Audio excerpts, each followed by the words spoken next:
បាទជំរាបសួរបងប្អូនទាំងអស់គ្នានេះជារូបពិតសម្លេងពិតរបស់ខ្ញុំដែលថ្ងៃនេះដែរខ្ញុំមានរឿងមួយចង់លើកឡើងមកនិយាយគឺនិយាយពីរឿងទំនុកចិត្តថ្ងៃមួយខ្ញុំបានយកកញ្ចប់គេហៅកញ្ចប់ឬក៏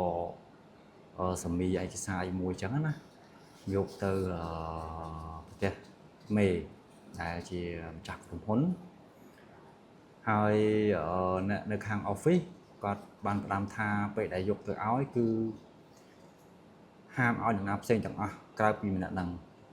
ឈ្មោះនឹងបុគ្គល A ខ្ញុំសុំហៅថាបុគ្គល A ចាស់អញ្ចឹងនៅពេលដែលខ្ញុំទៅដល់គាត់អត់នៅទេប៉ុន្តែមានសន្តិសុខមាន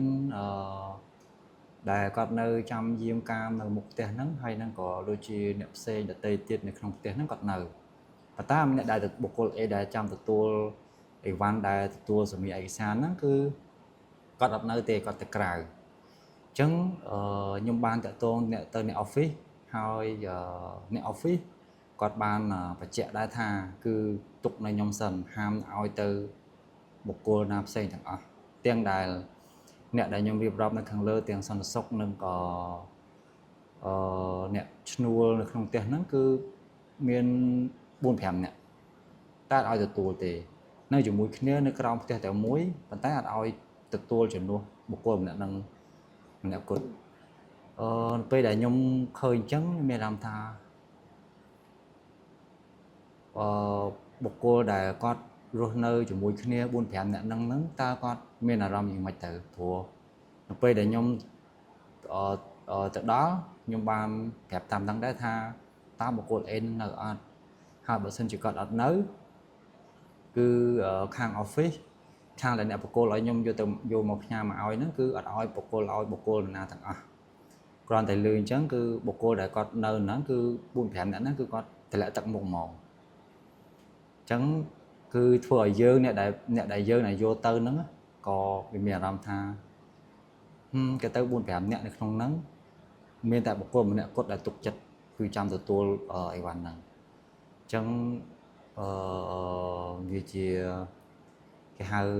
ផលវិបាកមួយដែរដែលយើងនៅជាមួយគ្នានៅក្នុងដំបូលផ្ទះតែមួយប៉ុន្តែបែរជា